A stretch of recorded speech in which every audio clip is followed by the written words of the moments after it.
Hello, welcome to part 2 of the Mystical Empowerment in This New Era series. We will be going over tips for grounding during this time.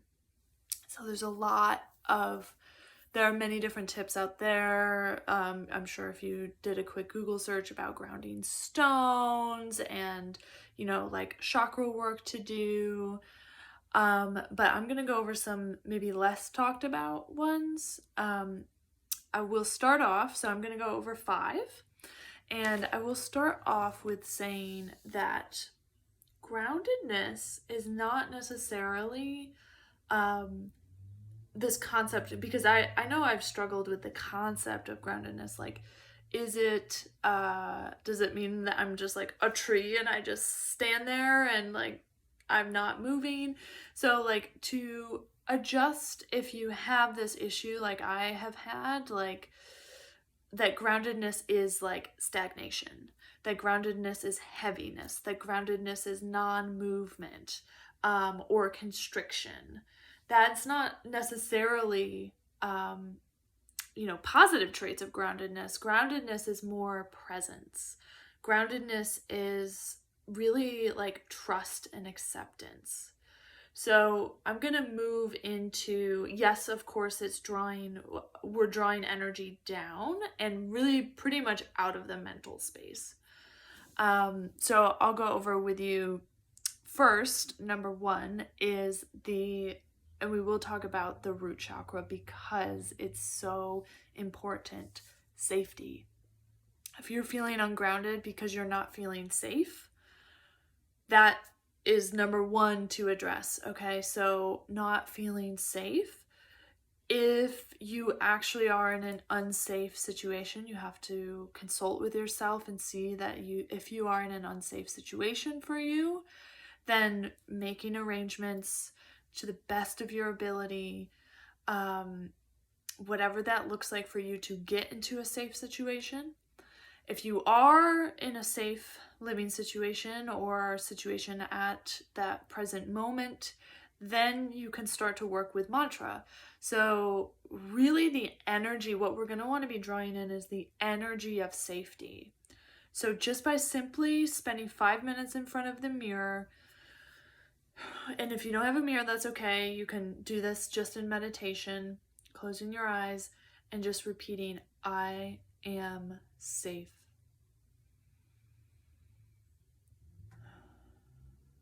And letting yourself feel the energy between repetitions. I am safe.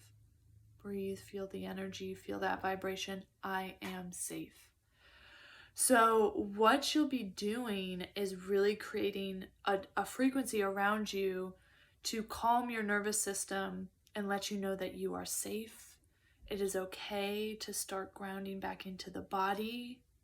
It is okay to start bringing the energy back into the body. And another mantra, if you feel like I am safe, you want to add on to that, is I am powerful. That associates with the root chakra as well. So I am safe, I am powerful, I am safe, or I'm empowered.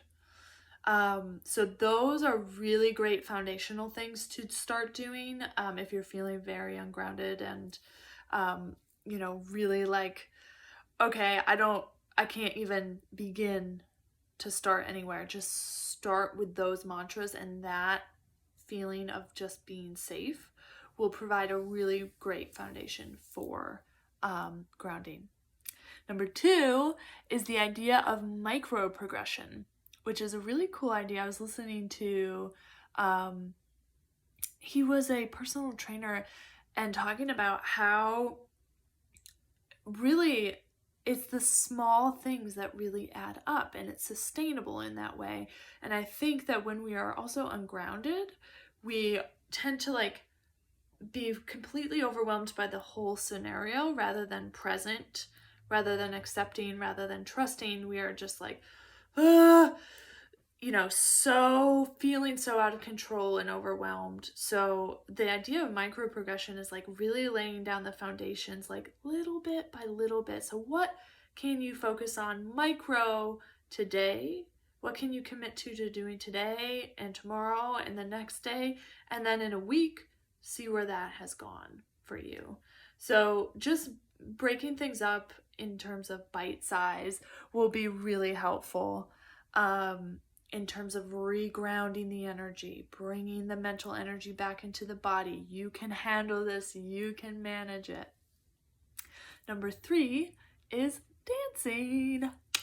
So in general, just getting back into the body is super helpful and grounding. And I should mention that grounding is really like being present and in the body. That is also a major aspect of grounding.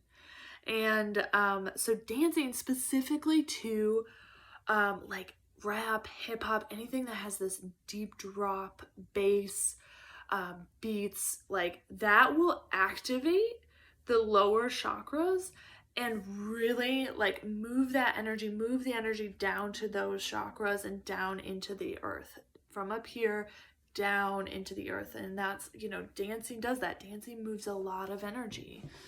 So some hip hop, some rap, get down to it. Like, you will feel better.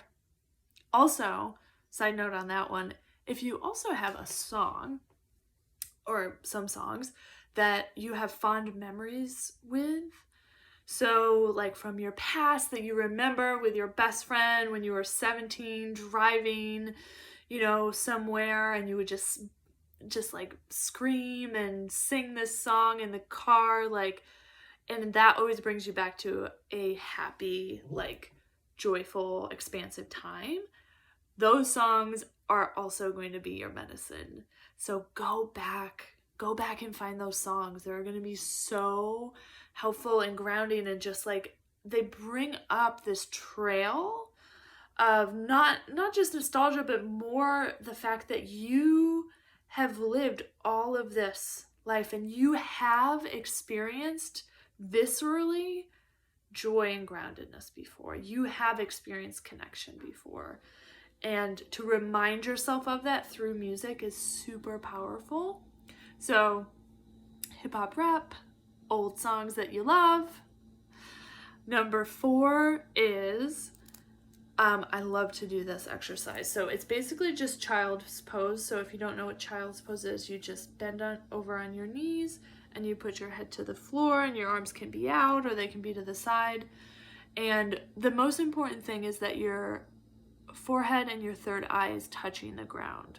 So in this exercise, we are draining the mental energy through the third eye portal into Gaia, into Mother Earth. So during this exercise, you're gonna do it as long as you need to. It could be 5 minutes, it could be 30 minutes. Depends how you're feeling. And you're going to put your head on the floor, go into child's pose, and start breathing, and then start visualizing.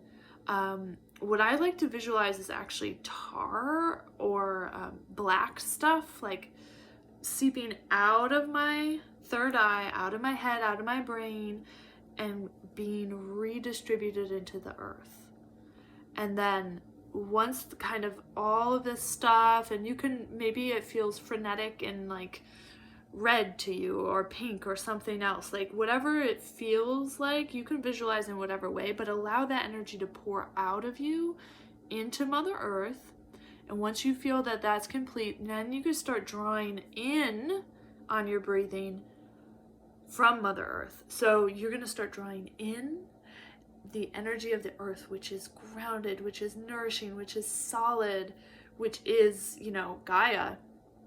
So you'll start grounding, bringing that energy up into the third eye, into the brain, the head space, the mental space.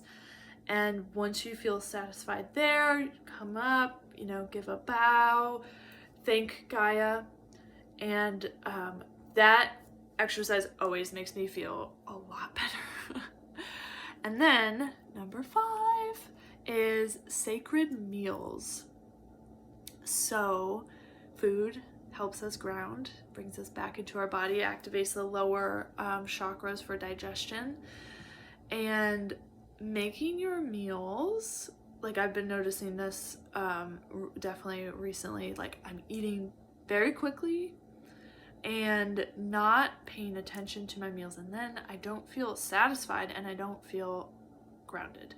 So making your meals sacred, making a like a plate, like a really nice a plate that you really like, and then a nice presentation, and lighting a candle. Maybe you have a prayer that you want to do, and it could just be as simple as saying, thank you, Earth, for this food, bless this food. And really taking your time when you're sensing the food go into your mouth and start noticing the subtleties of what you're eating, texture, flavor-wise, taking breaths in between, and really like enjoying your meal. And maybe you take technology off of the table. I feel like enjoying a meal can be easier when you're with somebody, but if you're not with somebody, just being really present with the food, with the sacred ceremony that is nourishing your body. So that's number 5. Oh, and I thought of another one. I have a bonus, number 6. Laughter.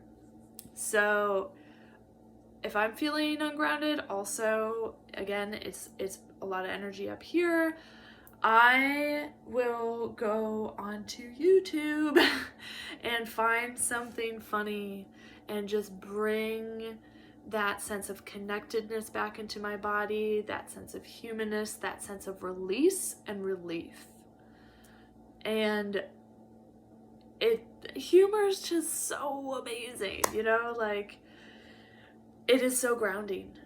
It is so grounding and so connected. And so if you feel like none of those, just go to number 6 and just find something funny and start there. I hope this was helpful. My name is Jen. I am an intuitive channel, energy healer. I am an empowerment guide and an artist. And tomorrow is part 3 of this series, which is the 101 on intuition. So I'm gonna be giving you guys some tips, 101 tips on how to connect with your intuition. And that will be really exciting. Thank you so much for watching, and I'll catch you tomorrow.